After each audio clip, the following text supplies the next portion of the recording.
What's up, my brothers and my sisters from another mister? So today we're going to do a comic book review of Spawn, issue number 15. This is an epic battle between Medieval Spawn versus Violator, the final battle. This will unveil the shocking truth about humanity and the immortal dragon. Brought to you by RatedComics. Let's get to it.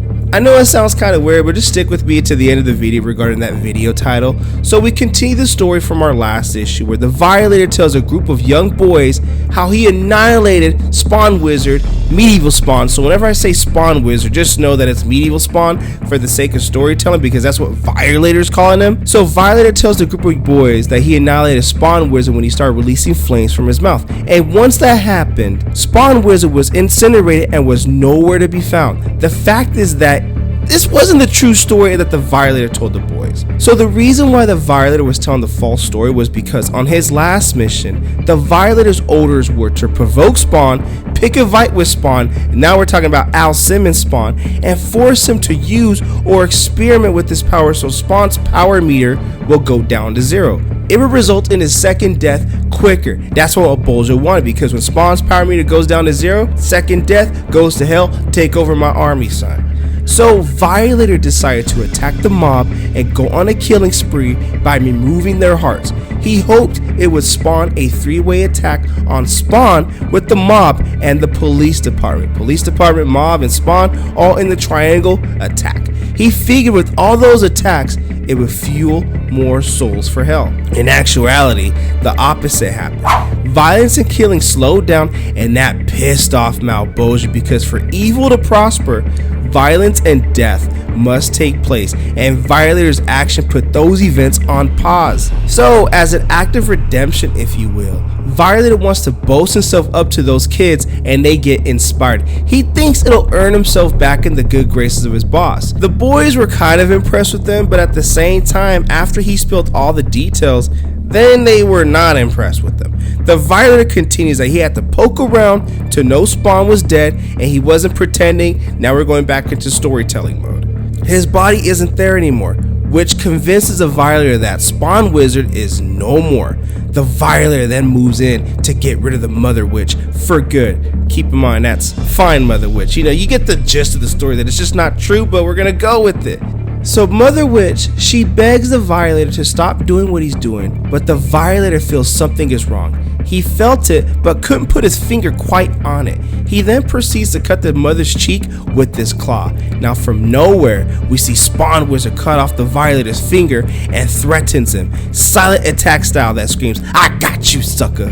Now how did he even consider putting his finger on the maiden's face like that? Then again, it is the Violator, and all he does is he just violates.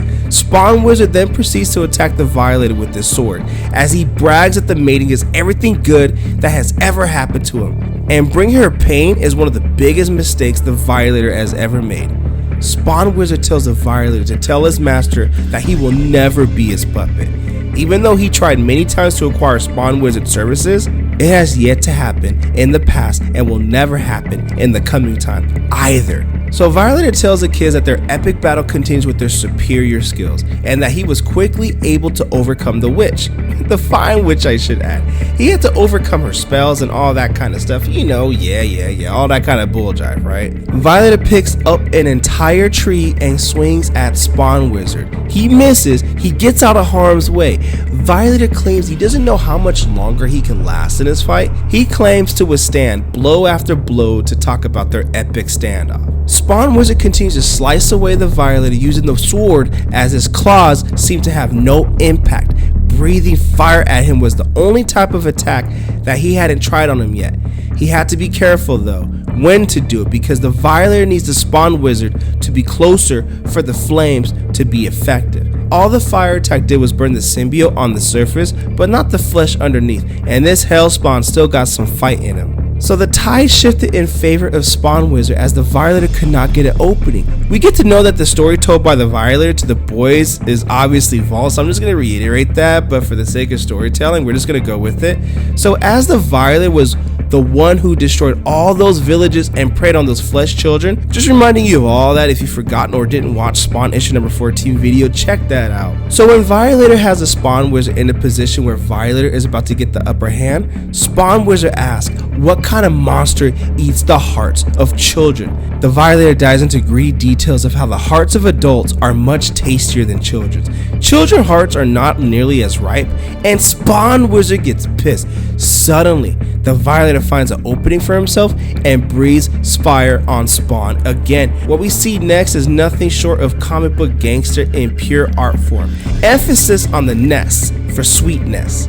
So as the Violator breathes fire on Spawn Wizard, his chain and cape return. The Violator is stunned because he cannot believe that this is happening to him. The maiden cries out, noting that the chain and cape have returned. Spawn addresses her by saying that this is the extent of his power, which his enemies do not know about. Spawn Wizard then tells the Violator to prepare for death because that is the only thing that will save him from Spawn Wizard.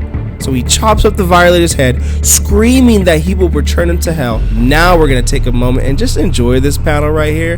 Don't forget to like and subscribe to this channel if you're liking the content so far. So as Spawn Wizard frees the maiden, he tries to calm her down, telling her that he only did this to protect her. The maiden is freaked out by looking at Spawn's appearance, and she tells him to get away from her. He has ended up losing the love of his life. It is a sad moment. Even after he begs her to stay, it doesn't matter to her. She has to go. She can't stand it. Violator claims that he was the first dragon. It's not the name he gave himself, and he doesn't know why he was colored green, but that's how showbiz is. He's not complaining. So the Violator returns to his master, Malboja, and even though he didn't manage to kill the Spawn Wizard, it seems he has done an admirable job since he made him lose the love of his life. So the story moves into the present day where the boys are bored with the Violator story and throw a newspaper at his face. As he takes it off, he's ready to, end their careers right there, so to speak.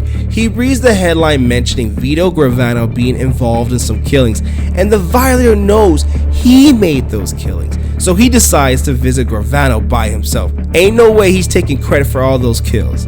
So in this panel right here, we then see Spawn being beaten up by a man in an alleyway. It starts out of nowhere because Spawn is doing nothing but just sleeping, just resting his eyes. The man starts beating up Spawn, and even though he is much larger than Spawn, and a lot more human too, he isn't sparing him one bit. Spawn then decides to teach this boy a lesson. He shows his feats of strength and his body can pull, and tells the guy that he didn't want to do this, but he left him no choice. Spawn could have ended his life within a minute, actually more like within a second, but chose not to. Spawn then decides that it's time he gives out a loud signal, a loud shout out, so that people don't disturb him or his territory. This is Spawn's territory, he states. So in this panel right here in Queens, Terry Fitzgerald lays awake, terrified as the Moz men have threatened his family again, and he doesn't know what to do. They have a dirty job for him, and someone's got to do it. If he don't do it, these people know how to inflict pain that words cannot describe. They hang up the phone. It'll be nearly 20 minutes before Terry moves, and another 40 minutes before he stops sweating. What do you guys think of this issue? Comment below, let me know. And also, if you'd like to add some Spawn comics and or some of our Rated Comics exclusives or other comics to your comic book collection, check out the links in the description. Support the art, support the industry. Between you and me, I'm not really a big fan of Spawn issue 14 and 15, but then again, I didn't have a bad time reading it either, so it was cool to me. It wasn't nothing that gets me over the top, but at the same time, I'm not disappointed that I read these two issues either. And lastly, if you'd like to buy your boy a cup of coffee or support the work, link in description or donate to the Super Things. I do these reviews early in the morning, but the greatest compliment you guys can do is by liking this video and subscribing to Rated Comics YouTube channel. Thank you again for watching. Until next time.